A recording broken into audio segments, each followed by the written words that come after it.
Aloha Headsets, Frank here, and as most of you know, I love my PlayStation VR. But what some of you may not know is that I have not loved every experience so far.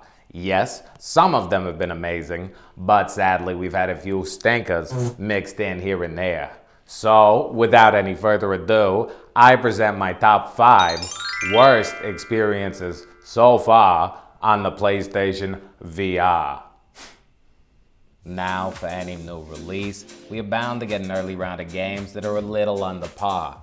I don't really blame the developers too much. I mean, this is uncharted territory, and for the most part, nobody gets things right the first time. Although most devs have done a wonderful job with their first VR experience, some of these titles do seem like they could have used a little more development time or playtesting.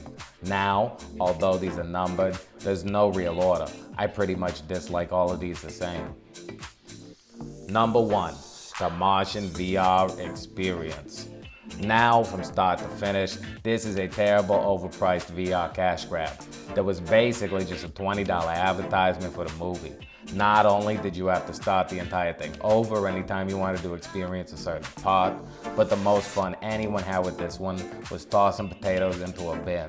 Now, I don't know about you, but I didn't spend over $800 just to play around with potatoes. On top of all that, the visual quality is terrible and the entire thing can be finished in under 30 minutes. Please don't subject yourself to this waste of money. Number 2, Hustle Kings VR. Now don't get me wrong, I love the original Hustle Kings. I mean, it was honestly the first game I bought for my Vita, but this VR add-on is trash. For $20, you get to stand in a VR pool hall. That's it. No additional move support to make the game more immersive. No avatars to make you feel like you're really playing with another player. Nope, just playing old Hustle Kings in a virtual room. I really think this should have just been a free add-on. The game is already using a free-to-play model, so I have no idea why they would waste their time crafting a subpar experience and charging us for it. I think I'll stick with the far more enjoyable and immersive pool table in Sports Bar VR for now. Number 3, Weeping Doll. Now, this was actually one of the first titles I picked up for PlayStation VR, and the terrible experience I had with it was the inspiration for my channel. So, although I had an awful time with this short and feature-lacking game, without it, I wouldn't have even been here today. The story is terrible and has no ending. The gameplay is slow and boring, and the overall quality of the title is just lacking. The devs did mention that they're working on a patch, so maybe it'll help, but I really don't think this game could be saved. It's a shame to see such a bad title from the same people that made Pixel Gear, which is one of my favorite wave-based VR shooters. Number 4, NBA 2K VR. Now, this was the first game I actually waited up all night to play. Right at the beginning of the PSVR's life cycle, Sony was releasing new games at 5 a.m., and I had been eagerly anticipating this one. I really do enjoy the NBA 2K games. They were extremely high quality, so I had high expectations for this one. Wow, was I wrong. Not only does it have no move support, but it's basically just a push the button game. It takes no skill, and it's really just boring. Sure, they offer a few modes, but none that I want to return to or make my $20 investment feel well spent. Number 5, Rollercoaster Dreams. I grabbed the demo for this one and was immediately let down. The full title is basically a joke.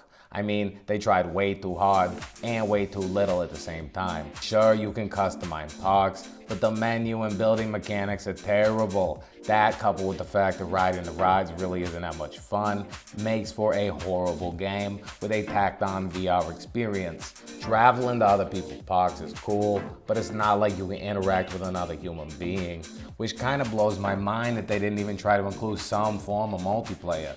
I think had they even made this something like a 5-person party game, it would have made it a million times better. But as it stands, your $20 would have been better spent betting on the Falcons. Well, that's it for this one. I hope none of you wasted your hard-earned money on any of those terrible titles. But if you did, maybe there's something I can do to help. I got one copy of Ping Pong VR that I'm gonna give away to one of you lucky US-based headsets. All you gotta do is like this video, subscribe to me, and leave a comment that says, I wanna ping that Pong. And that's it. And hey, if you want a second entry, All you gotta do is share this on Facebook or Twitter. And that's it. Good luck, and we'll pick the winner next Wednesday. And as always, thank you for watching. If you enjoyed it, please hit that thumbs up button. And hey, if you want to stay up to date on everything PlayStation VR, and you don't mind this ugly mug, friggin' subscribe!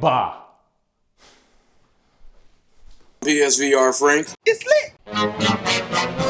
Hey you, check out this video, or this video. And if you haven't already, friggin' subscribe!